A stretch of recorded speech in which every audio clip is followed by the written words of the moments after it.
नमस्ते बच्चों। आज हम 12वीं कक्षा के पाठ्यक्रम में लिंग विचार जो घटक है उस घटक के बारे में जानकारी लेते हैं।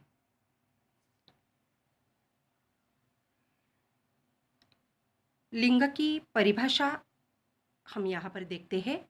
परिभाषा यानी व्याख्या।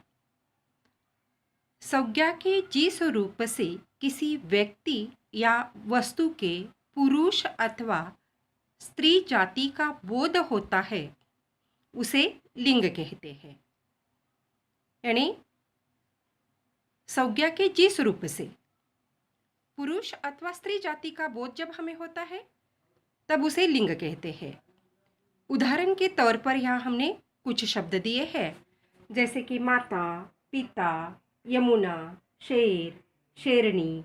और भी शब्द आ सकते हैं, जैसे कि पुतला, पुतली, चेला, चेली, बकरा, चीटा, मामा, काकी, दादी, नाना, रानी, पिता, सास, भाई, मादी आदि। इन शब्दों से क्या बोध होता है? स्त्री जाति का या पुरुष जाति का। दोनों सम्मिश्र है। कुछ शब्द पुरुष जाति का बोध कराते हैं, कुछ शब्द स्त्री जाति का बोध कराते हैं। अब लिंग के दो भेद हैं।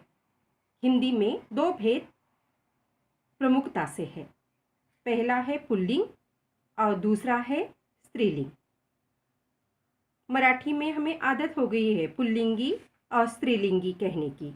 हिंदी में हम पुल्लिंग और स्त्रीलिंग ऐसा ही कहेंगे। पुल्लिंग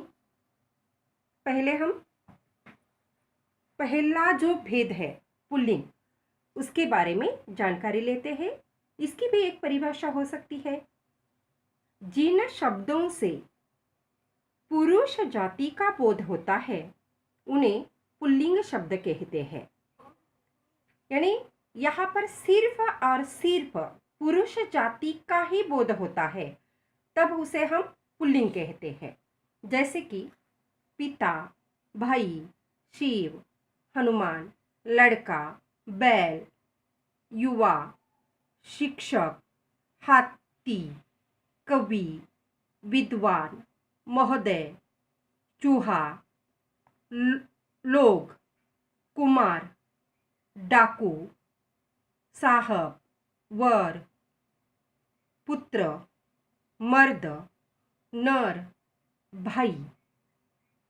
यानी इन शब्दों से सिर्फ पुरुष जाति का ही बोध होता है, इसीलिए उसे हम पुल्लिंग कहते हैं। अब दूसरा भेद जो है वह है स्त्रीलिंग। अब इसकी भी परिभाषा देखते हैं हम।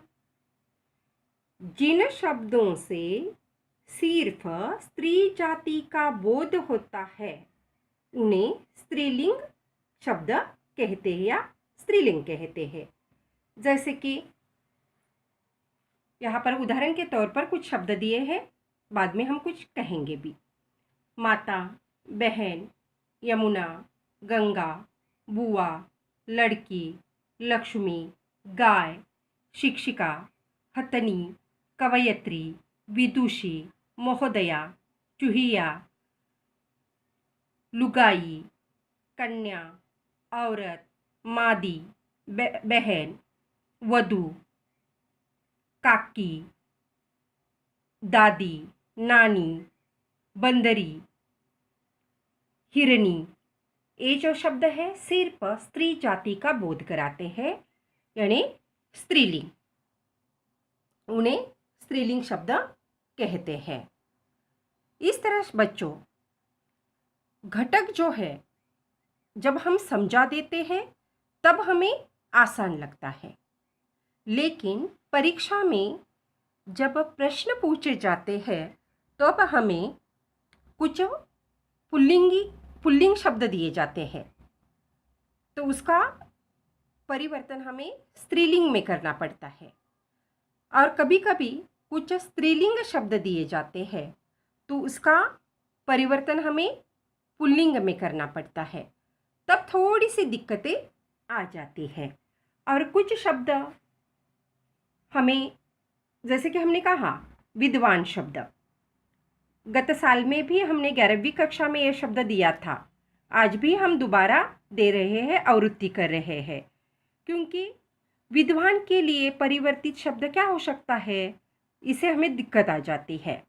तो विदुषी, तो ऐसे शब्दों की तालिका आप लोगों को बनानी है और कुछ शब्द पुल्लिंग के और उनके लिए जो स्त्रीलिंग शब्द आ जाता है, ऐसे हमें तालिका यानी सारणी, एक तक्ता, एक आपल्या वहीमध्येच करायचं आहे.